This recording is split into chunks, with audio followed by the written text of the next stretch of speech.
I'm Janice Ellick, CEO of Ellick Group, Executive Search Advisors, where we are reimagining search. Thank you for joining me today for our webinar series, where we invite thought leaders and subject matter experts to speak on the crisis that we are navigating today and every day, where it seems to be changing. And we don't have all the answers and we don't have all the solutions, but each of our guests helps provide guidance and ideas for us to consider. I am delighted to welcome Dr. Marilyn Puder-York, a colleague and friend who I met when we both worked at Citibank several years ago. Marilyn is a trusted advocate for both promising and established senior leaders. She is a licensed psychologist and is one of the first coaches to apply cognitive behavioral psychology to the enhancement of executive careers. Dr. Puder-York understands how these business disruptions steal from an executive's day-to-day responsibilities and ultimate long-term success of an organization. Through her one-on-one executive coaching, she helps clients realize excellence by applying her deep clinical training. And she helps her clients really maintain resiliency, adjust behaviors where needed, increase their confidence, enhance communications, and identify those skills which they really need to perform better at. She identifies and helps manage those blind spots also to improve superior performance. I've watched Marilyn in action over many, many years, and she is truly a pro. And she has also published a book, The Office Survival Guide, Surefire Techniques for Dealing with Challenging People and Situations, published by McGraw-Hill. And I'm very proud to say that she is a strategic partner with the Ellick Group. And she also maintains a private practice for resiliency and coaching. So I'm really delighted to welcome Marilyn Puder-York. Thank you, Marilyn, for joining us today. It's a total pleasure and delight, and I love getting introductions. It's very rare to get that, so I'm glad I'm participating, but thank you for inviting me. I also want to express my appreciation to the listeners for registering for the webinar, and I'm obviously hoping everyone's well. I just have to put this out because in the last 2 days, I mean, we were going to focus on COVID, right, as the primary crisis, and now we have more crises to contend with. So I'm very aware of the emotional and psychological impact that everybody's going through right now with the senseless killing of George Floyd and the protests and the riots that have ensued. It's having a huge impact on all of us. And my goal today, as you had asked me to, is to offer some suggestions for leadership behaviors that can hopefully assuage some of the angst of the active workforce that are, of the respective organizations that leaders are from. And I hope I can bring a little light into some of this because I wanted this to be aspirational and inspiring and maybe encouraging. Talked about a week ago, now this is June 2, and it's really, the world has changed again, and so it's so sad. It's so disheartening. And, I heard Tom Friedman today, Becky Quick is speaking to him, and he's saying he's never been more worried about the state of our nation, right? I'm going to step back for a moment, though, Marilyn, and because you're trained as a clinical psychologist, you've worked with thousands of executives, getting to them to be better leaders. But you yourself, and you've put yourself out in terms of your own vulnerabilities, in terms of you yourself have gone through some traumas, as we all have, personally and professionally, right? And let's go back in time in terms of where you went through some trauma with 9/11. And living through that and how that's made you a better coach. Take us back to 9/11, a little bit about what you went through and how that's made you be a better coach today. Okay, thank you for that. I'm not going to give you an autobiography. We don't have that much time. Yeah, I know. But maybe another webinar. But I had a lot more traumas before 9/11. You know, 9/11 was the final trauma, at least for this part of my life. I mean, the last few decades. I came into the world with a lot of trauma, and I won't go into it, but let's suffice to say that I've had several traumatic events, including 9/11. And you know what it has built up in me, and I'm going to be talking about that. Sometimes there is a silver lining, because if we don't have a little hope, we go down the road of despair, and some of us get sick from that, some of us get enraged from that. But I'm going to try to put a message here, is that there can be silver linings, but we need good leaders to help us get there. You know, I learned adaptive skills when I was very young. I wouldn't have developed into the person I become, the professional I become, if it wasn't for the struggles, frankly, to learn how to adapt to very, very difficult situations. It forced me to be hypervigilant. It forced me to be attentive to the threats in my life and figure out how to protect myself and figure out how to adapt to the situations as best as I could, so I could get through it and could potentially rise above it. Now, where I got that, maybe I was born with that stuff, but whatever I did, it wasn't certainly coming from parents, but it was coming from my need to survive. I have to say that it increased my self-awareness. It honed my intuition. It created more emotional intelligence and empathy. It also gave me the basic skills of coaching people, even before I got credentialed. And most importantly, it taught me a lot about the practical street smarts of how one survives. Now, 9/11, since you brought it up, the really strange part of that is my life was saved by a client.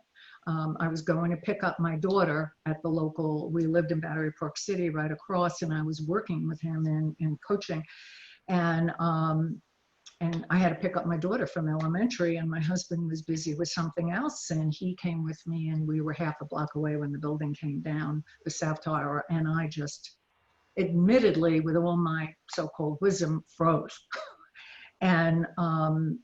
And he really helped me figure out what to do. We almost jumped in the water, but basically I froze, and he helped me get out of the situation. We had some major distress along the way, but what it taught me is how you need other people, how you can, and it also taught me after that the importance of community and engagement, which will come up in our discussion. Because when we moved back after 6 weeks, the level of community support and engagement was so spiritually enriching, you know, that it really helped my resiliency through that. And the last thing I was going to say is, frankly, this whole experience of developing my own resiliency has put a focus in my coaching practice. It's really all about resiliency, manifested differently. Sometimes it's building resiliency to manage a difficult marriage. You know, sometimes it's resiliency in putting a leader being put through this kind of level of multiple stresses on their organization. But the last comment I want to make is, I really do believe that resiliency is the necessity of our time.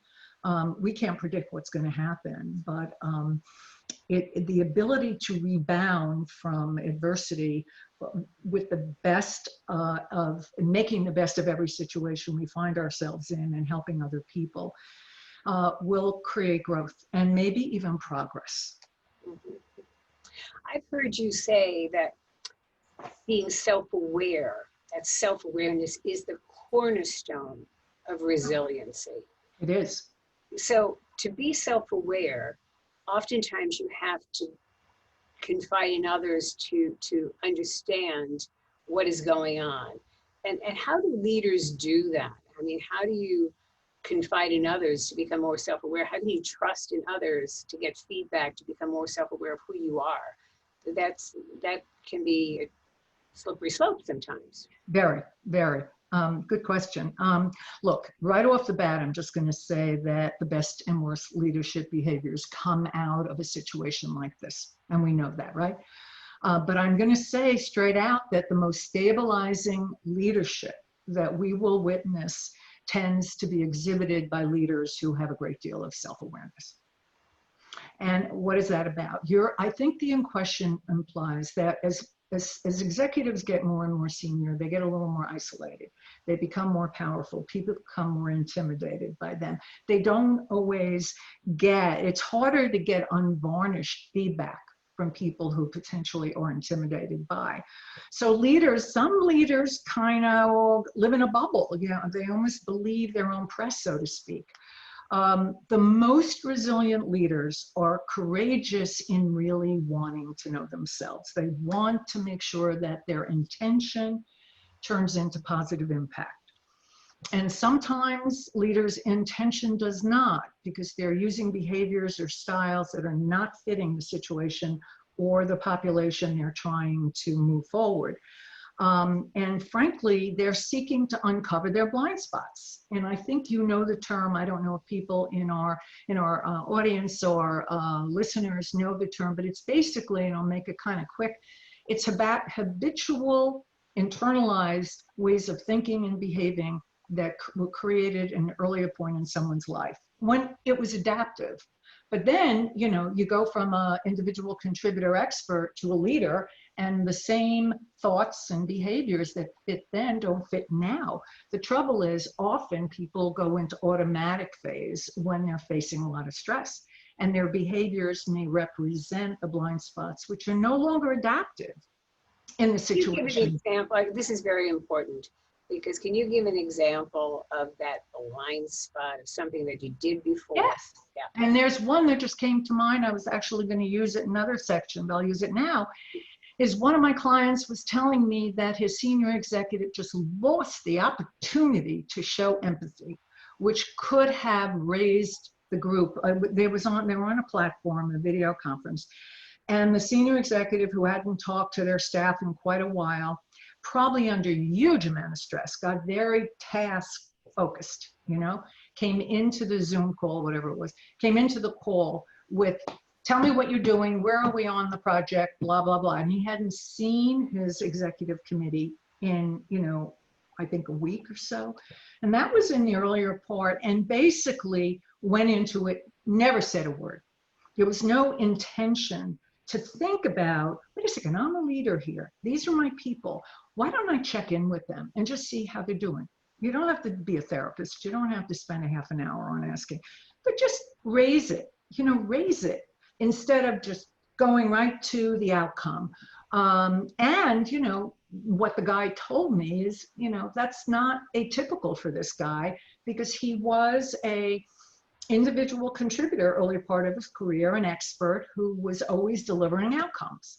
And now he's more of a senior leader where, you really have to provide a level of empathy. And that's one example, but it's not like he's a bad guy. He just went into automatic.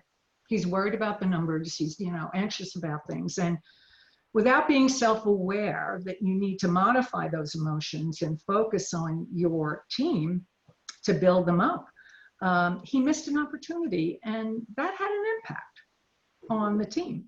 So that's kind of an example. Now, the thing is, resilient leaders do have advisors, strategic advisors in their cabinet. And the most self-aware, resilient leaders lean on them. And generally, it's the head of HR, chief people officer. They go to them for feedback. I have this challenge. I want to know how I'm doing on it. I want to create innovation in the organization. I got to get my team to think out of the box. What am I doing right? Am I getting my team to think out of the box? What am I doing to foster innovation? So they're going to and soliciting, confiding, soliciting.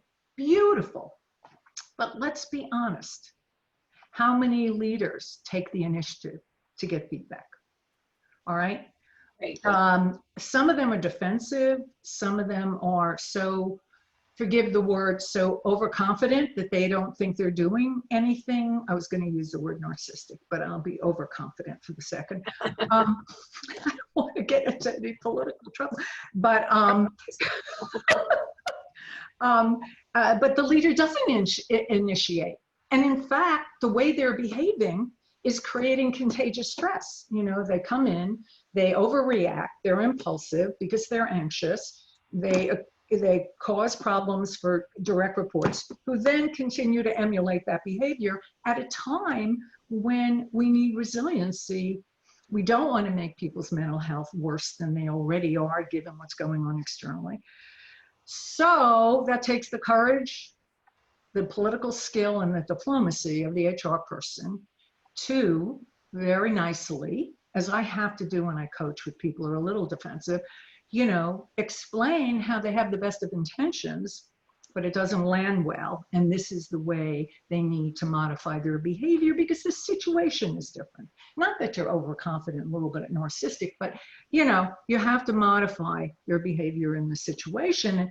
But also, you know, you're going to be encouraging programmatic efforts in your organization if you haven't already. You sponsored a webinar with Sean and Lisa, I think, the HR people in their respective, and they went into all the detail, and if people wanted to review that, but you know, and so they need to sponsor those things that will impact the mental well-being of the workforce. And they also, along with communication experts, really need to make sure that the narratives that go out with all communication efforts are providing clarity and empathy. Two things that can reduce anxiety. So yeah, it's easier when you're dealing with self-aware people. Let's put that out there. But when they're not so self-aware, there is a burden on others to manage that in a way that benefits the organization, frankly. Yeah, so that was Sean Woodruff of TIA and Lisa Buckingham of Lincoln, and they were talking about they have a voice at the table with their CEOs. And you want that. You want the CEO to be listening and getting that input and be told, you know, maybe you're going down the wrong path. Now you have leaders that are facing leaders of the HR function or leaders of the organization, the CEOs. They're facing two storms, right? COVID-19 during, and we'll go through post, and these protests, right? So listening to the voice of people, you know, and everybody's talking about diversity and inclusion, and we've got to hire more people. You know, we have to put money into communities where we're operating. So you're hearing a lot of CEOs, and I won't name one because if I name one, I'll have to name many of them, but they're doing some great things about trying to put money into the community to hire people or to educate people. And you listen to them in the morning on these shows, and you're seeing that they really want to step up to the plate and make things happen. Yeah, I'm going to respond to that. It's further down the road in my notes here, but I'll bring it up now. I think there's some things that reflect empathy, and some of them are intentionally showing concern for your people, but some of it is indirect in making sure that the core values of your organization, especially if it aligns with what's going on in the world right now, diversity. You know, if your customers are diverse and your employees are diverse and you have a diversity and inclusion program, you want to say something in an email blast about this. You do not want to ignore what's going on right now. You certainly want to understand and empathize with the protests, but you also want to stand up for, you know, fairness, equality, all that. And, you know, obviously the riots are a whole different story, but you want to show an understanding of how that impacts your customers and your employees. That shows, and there's some beautiful emails that are going on. You know, I saw one from my daughter's CEO, won't mention the company, and it was moving. I mean, I felt good that Sarah worked for that guy, you know. Yeah.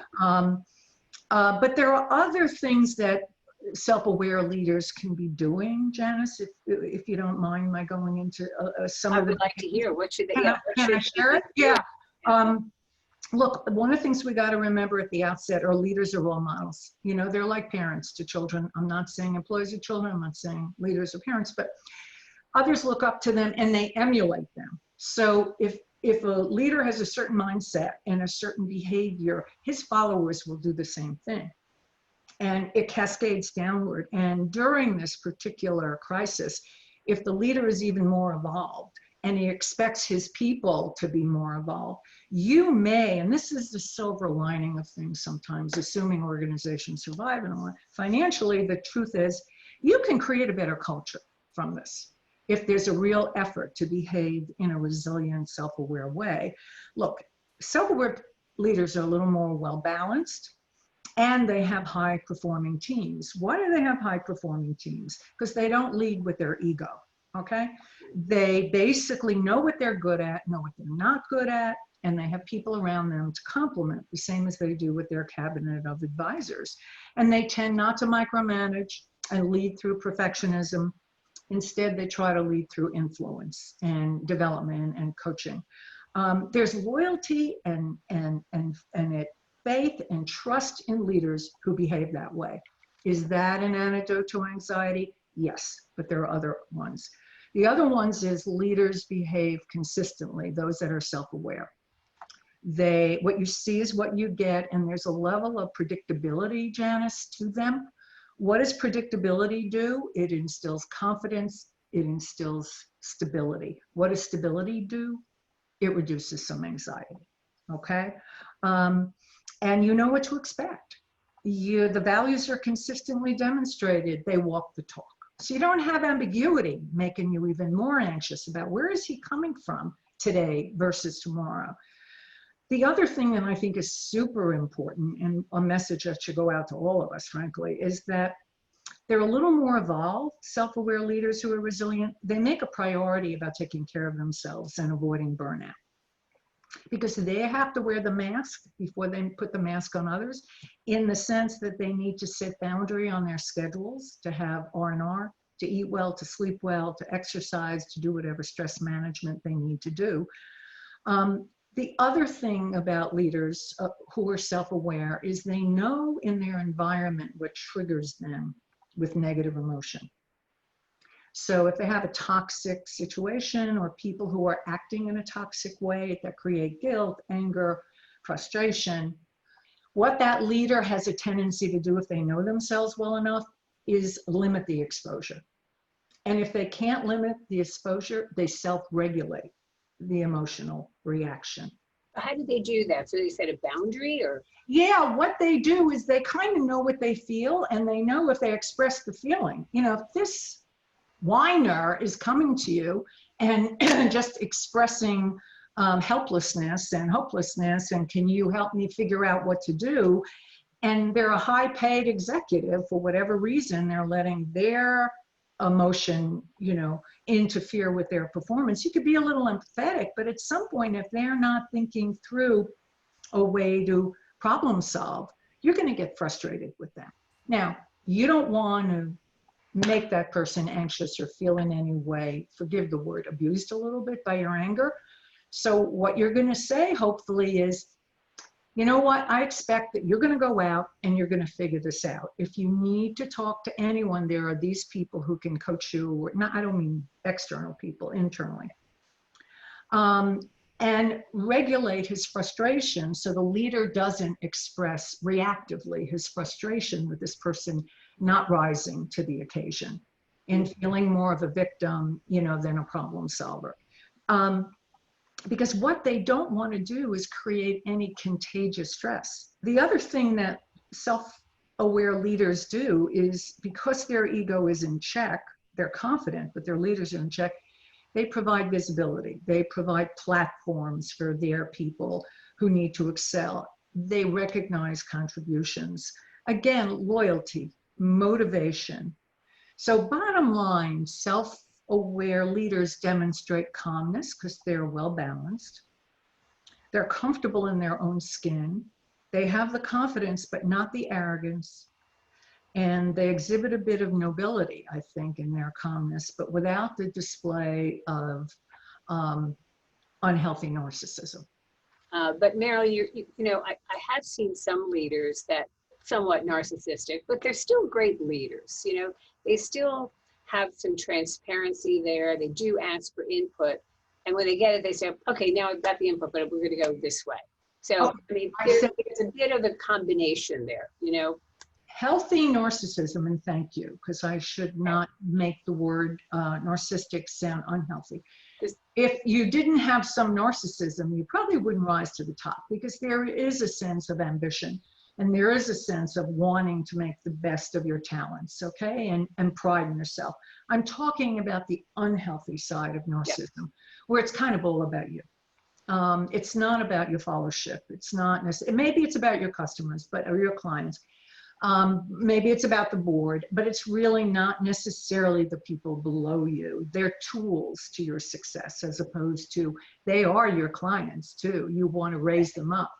So yes, I meant negative, more unhealthy narcissism. That's not true leadership. It's self-promotion, perhaps. That doesn't mean they're not talented, but from a leadership sense, in terms of reducing anxiety, I'm not sure the unhealthy narcissists who are functional, it's a characterological issue, frankly, are as talented as the self-aware, highly confident executive who makes it a priority that the client is not just the board, the client is not just the top CEO, the client is not just the customer, it's also staff and the workforce. You know, one of the things that we're seeing in executive search is a lot of our clients come to us because we do focus on putting more women in underrepresented groups in the C-suite and the boardroom, that our candidates really do want to go to purpose-driven organizations. Yes. You know, they want to go to organizations where they can see people that look like them, you know, or where they can rise to higher levels, and that they listen to what that CEO is saying on earnings reports and in their annual report. They want to hear the tone at the top. Yeah, they do. Important, They that do. transparency. So when you're coaching executives, you're listening to how they're communicating, correct? To their. Yeah, and some of them are, forgive it, but clueless, but they're not damaged, or they're not unhealthy narcissists. They just haven't been focused. They don't realize that that's the important customer, is their staff, particularly now when you want to maintain productivity. You want to have innovative ideas that are coming from the brainstorming of your and you want to raise the morale, and almost like patriotism, that you respect your leader because of the values that he or she brings, and the whether it's empathy, whether it's telling the truth, whether it's hoping and giving a dose of hopefulness, you know, to the staff, and empathy, as we talked about, and also trying to convert negative anxiety to positive anxiety. And the person I was going to talk about, and I'm watching time, is, you know, Cuomo. Now, I'm not necessarily a partisan or anything, but one of the things that he's done so brilliantly is, I think, in all his communications, from talking about his mother and his daughter, or, you know, the lovely personal stories, which make him approachable and authentic, which make him believable. And you can model yourself after that degree of compassion. But he tells the truth, but he does it in a way where there's hopefulness. There's something you, the public person, the citizen, can do. So I just have to tell you, I heard him yesterday when there was the rioting and everything going on. And he basically said, look, I understand the rage. But there is a way to go from this despair that goes into rage to, okay, despair, what can we do about it? How can we create reform? Maybe we can come together, collaborate, and find a way of figuring out what the government, what governors, what city council people, what can you do better to make it better? I've heard you talk about, whether it was him or others, talking about this realistic hopefulness. Yes. It's hopefulness with a realistic lens on it, you know, so that you can go forward with some actions about what are we going to do to correct it. But there's a realism to it. You know, we all have anxiety. I probably have a higher level of anxiety, even though I'm wise and capable and successful. All my trauma probably did impact my neurologicals a little bit, so I probably have to manage my anxiety. One way I manage my anxiety is to be productive, is to figure out ways I can help people, and figure out ways I can feel good about myself and use whatever powers I have. And I think where the hopefulness comes in is, what can you do as an individual? Yes, when you're a leader, you have a lot more leverage, but what can you do as an individual to move things along a little bit? Should you be contributing, for example, if you have the financial ability, to some of the um, issues that are being equal justice? You know, are there ways you can volunteer? I know we have COVID, that's a little more uncertain. Are there ways that you can help your neighbors? You know, can you be more creative? I think I told you, Lauren Ashwell and I, who's another coach, came together in a crisis during the financial crisis, and we decided to take our complementary skills to collaborate, because we wanted to reduce our anxiety by being creative and brainstorming. And that was a way of feeling like maybe I'm not completely out of control here. Maybe I can do something that could benefit. And we came up with this resiliency inventory that, you know, we feel very proud of. But that came from the fact that I was looking and she was looking for a way to feel better. So what will you do with this? What's this? Well, what we've done with it is it basically is a self rating on some of the dimensions, and some of the dimensions are realistic optimism, setting boundaries. You know, can I put a word into recruiting a little here in terms of interviews? You can, to some degree, depending upon the interview, ask a question like, you know, have you ever faced adversity? You know, in an open interview, have you faced adversity? Well, what were your coping tactics? You know, what lessons did you learn? How do you carry that into a new job? You know, what lessons did you learn? What lessons have you learned not to do? You're going to hear a certain amount of self-awareness. So Marilyn, in closing, particularly in these very turbulent and disturbing times for all of us as leaders, what would be, how would you sum it up in terms of actions for us to take as individuals in terms of what we could do going forward to be better in leading our organizations and leading our lives? Well, we take care of ourselves. We try to be as self-aware as we can. We get feedback from reliable, trustworthy people to make sure that we're fully conscious of any of those automatic behaviors that in fact are not helpful, if you will. Like the guy who came into that meeting and didn't spend 2 minutes on saying, hey guys, I just want to make sure everybody's okay. You know, there's a way you don't have to open the conversation, and you just, you know. So I think getting the feedback, understanding the importance of communication, a lot of communication, which is truthful but hopeful with clarity so people know where they stand.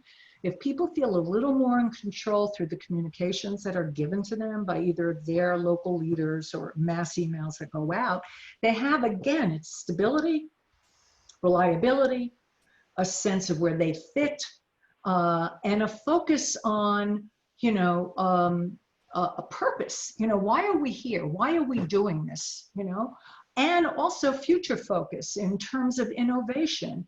Maybe even create facilitation groups on a platform where you put people in who different expertise, and considering one of the biggest challenges for that business, bring up something where you can, you know, have a facilitator there and get some potential creative thinking. One of my clients said to me last month, I love this resiliency thing. I kind of brought it to one of my colleagues, and we talked about resiliency in the supply chain. Janice, you should have, I mean, thank God he didn't see my face. It was a phone call. Supply chain, resilience. And then I went, oh, of course. You want to create things that are more effective, right? You want to make things more efficient. You want to make things more productive. That's resiliency. Yeah. You know, rebounding from adversity. And I got very excited because he was collaborating and they were talking. I mean, he's in operations and great guy.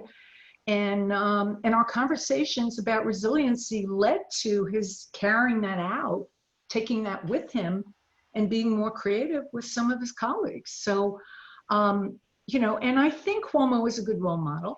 You know, I do think telling the truth, showing empathy, you know, trying to steer, and look, he had a mixed reputation before he started, so I'm not saying the guy is God, but he certainly rose to a level of understanding what was necessary to calm things down. He reminded me very much of Winston Churchill during World War II.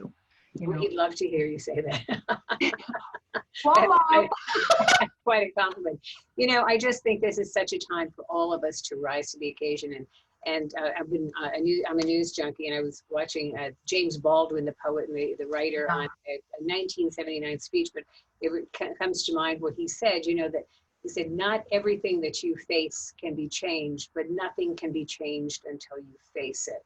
Right. And I think we are at a point in all of our lives, and of course in history, that we can really make some changes here. And I'm heartened to see a lot of our CEOs and leaders stepping up and saying we need to fix education and jobs and really for those the inequality and really reach out. So You know, this is progress. You know, one of the things about turbulent change that I started with, it can be a catalyst.